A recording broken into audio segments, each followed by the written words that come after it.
Hello everyone, my name is Munira Premji. I am a human resources practitioner, an author, an accredited coach, and a podcast host. I have been invited by the Volunteers Capacity Building Portfolio of the Ismaili Council for Pakistan to share some thoughts on perception, which happens to be my favorite topic. To me, perception is how we make sense of the world around us, and it is an important part of how we interact with each other. Two people can see the same thing and interpret it differently. Today we will talk about one small aspect of perception, which is how quickly we can go from observing something to reaching a conclusion to taking action. And to do this, I want to introduce you to the letter of inference developed by Chris Argyris. Now, at the bottom of the letter is the actual data. It is clear, it is observable. We select data from what we observe. And because we can't pay attention to all the data, we consciously or subconsciously make choices about what data to select and what to ignore. And as we go up the ladder, we add meaning and create stories from the data. We make assumptions, we make interpretations, and our interpretations are based on variables such as our experiences, our culture, our values, our beliefs. We draw conclusions based on our interpretations, and then we take action. To make this real for you, let's look at an example. Say you're a volunteer and your team lead has asked you to prepare a report. He asks you to have the report done by Friday because it's urgent. You work really hard to get it done and you email it to your team lead by Friday. 3 weeks later, you've not heard back. The clear data you're operating from is that your team lead has not responded to your report and it's been 3 weeks. So you go up the ladder.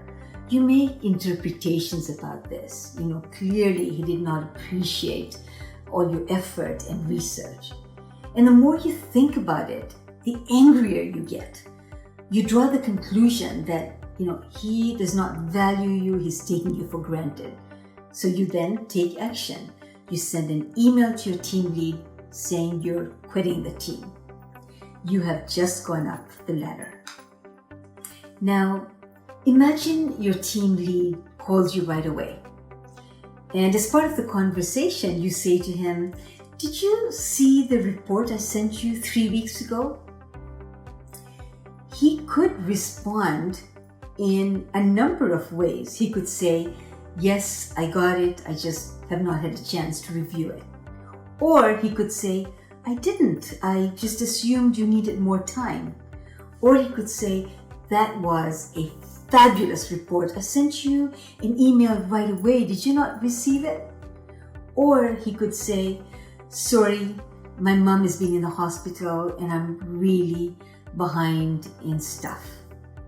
But regardless of what happened, your actions to quit the team were based on your interpretation that your team lead does not value you. What's fascinating is that going up the ladder, everything we do goes on in your head and it takes milliseconds. Others don't see the process. They only see the actions that you take. And going up the ladder happens all day long, and it's necessary for us to function in life. And most times this works well for us, but sometimes it doesn't. And that's when the ladder of inference is particularly useful. So when you find yourself in disagreement with someone, or you are uneasy or uncomfortable about a situation, you may actually want to go down the ladder and see what data you've selected. Perhaps the data isn't accurate. Maybe you need to ask more questions. Maybe you need to check your assumptions. Maybe you need to simply talk to the person. In the example I shared, having the conversation with the team lead may have given you additional data, and based on that data, you may have decided not to quit the team. The key message I want to leave you about perceptions is to not immediately jump to negative assumptions and interpretations. Give people the benefit of the doubt and assume positive intent. So let's summarize. Perceiving the world around us means that we're constantly judging, interpreting, making conclusions, taking actions. And most times this works for us and it's necessary for us to operate in life.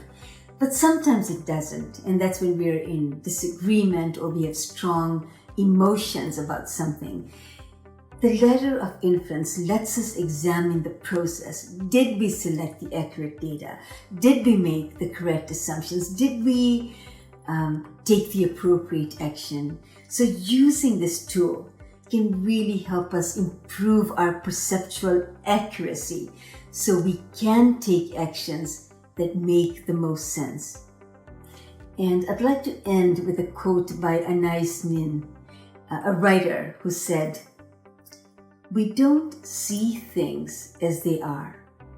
We see things as we are."